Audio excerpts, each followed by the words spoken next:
అందరికీ నమస్కారం. నేను మీ హేమా సుబ్రహ్మణ్యన్. హోమ్ కుకింగ్ తెలుగుకి స్వాగతం.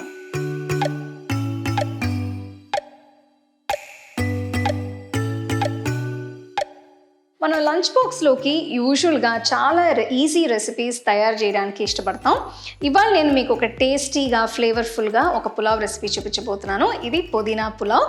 ఇది ఎలా చేయాలో చూద్దాం. పుదీనా పులావ్ చేయడానికి ముందుగా నేను మసాలా పేస్ట్ని తయారు చేస్తున్నాను. దీనికోసం 1 ఇంచ్ అల్లం ముక్క, 3 వెల్లుల్లి రెబ్బలు, 5 పెద్ద పచ్చిమిరపకాయలు, గుప్పెడు పుదీనా ఆకులు, గుప్పెడు కొత్తిమీర, 1/2 కప్పు తురిమిన కొబ్బరి, కొద్దిగా నీళ్లు పోసి మెత్తటి పేస్ట్ లాగా చేసుకోవాలి.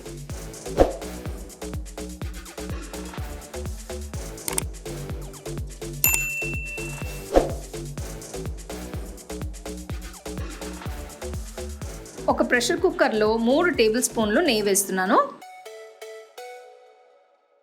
ఇప్పుడు దీనిలో మసాలా దినుసులన్నీ కలిపి వేస్తున్నాను.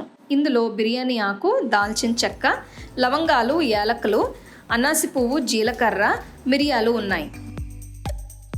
తర్వాత నేను ఇందులో 2 సన్నగా తరిగిన పెద్ద ఉల్లిపాయలు వేస్తున్నాను. 2 నిమిషాల పాటు ఉల్లిపాయలు రంగు మారేంత వరకు వేయించుకోవాలి. ఇప్పుడు ఉల్లిపాయలు రంగు మారినాయి కాబట్టి నిలువుగా తరిగిన ఒక పెద్ద టొమాటోని ఇందులో వేస్తున్నాను.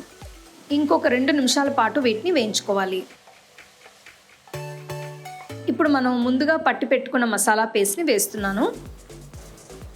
ఈ మసాలా పేస్ట్లో పచ్చివాసన మొత్తం పోవడానికి ఒక 5 నిమిషాల పాటు వేయించుకోవాలి.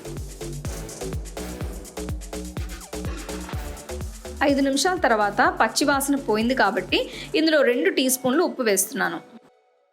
ఉప్పుని మీ రుచికి తగ్గట్టుగా చూసి వేసుకోవచ్చు. ఇప్పుడు 1 టీ స్పూన్ గరం మసాలా పొడి కూడా వేసి ఒకసారి అంతా కలుపుకోవాలి. నేను ఈ రెసిపీ కోసం ఒక పెద్ద పుదీనా కట్టని తీసుకున్నాను. ఇందులో 1/2 కట్ట పుదీనా ఆకులు మసాలా పేస్ట్ కోసం వాడాను. ఇప్పుడు మిగిలిన పుదీనా ఆకుల్ని ప్రెషర్ కుక్కర్లోకి వేస్తున్నాను. దీంతో పాటు ఒక గుప్పెడ కొత్తిమీర కూడా వేసి అంతా ఒకసారి కలయబెట్టాలి. మనం పుదీనా పులావ్ చేస్తున్నాం కాబట్టి పుదీనా ఫ్లేవర్ ఎక్కువగా వచ్చేట్టు చూసుకోవాలి.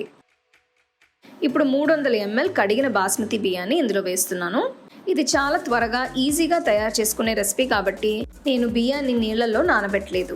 మీకు కావాలంటే ఒక 1/2 గంట పాటు బియ్యాన్ని నీళ్ళల్లో నానబెట్టి వాడుకోవచ్చు. ఈ మిశ్రమాన్ని ఇప్పుడు ఒక్కసారి జాగ్రత్తగా బియ్యం విరగకుండా కలయపెట్టాలి. ఇందులో ఇప్పుడు నేను 600 ml నీళ్లు పోస్తున్నాను. దీన్ని 1:2 రేషియోలోకి తీసుకున్నాను. అంటే 1 కప్ బియ్యానికి 2 కప్పులు నీళ్లు పోయాలి. ఇప్పుడు అంతా ఒకసారి కలుపుకొని పొయ్యిని మీడియం ఫ్లేమ్లో ఉంచి మూత పెడుతున్నాను. కుక్కర్లో నుంచి ఆవిరి బయటకు వచ్చిన తర్వాత విజిల్ని పెడుతున్నాను. ఇప్పుడు 2 విజిల్స్ వచ్చేంత వరకు పులావ్ని ఉడికించుకోవాలి. 2 విజిల్స్ వచ్చిన తర్వాత పొయ్యి కట్టేసి పులావ్ని 10 నిమిషాల పాటు కుక్కర్లో అలానే మగ్గనివ్వాలి. 10 నిమిషాల తర్వాత మూత తెరిచి పుదీనా పులావ్ని జీడిపప్పులతో గార్నిష్ చేసుకుని వేడివేడిగా సర్వ్ చేసుకోవచ్చు. సో ఈ పుదీనా పులావ్ ఎలా చేయాలో చూసాం. ఇది ఒక మంచి లంచ్ బాక్స్ రెసిపీ. ఇది మీరు రైతాతో తినచ్చు. మీకు వేరే ఏదైనా కూరగాయలు యాడ్ చేసుకోవాలంటే అది కూడా యాడ్ చేసి ఈ రెసిపీని మీరు ట్రై చేయొచ్చు. సో తప్పకుండా ఇది మీరు ఇంట్లో ట్రై చేసి చూడండి. You can get a copy of our first edition of the home cooking book on 21 Flame.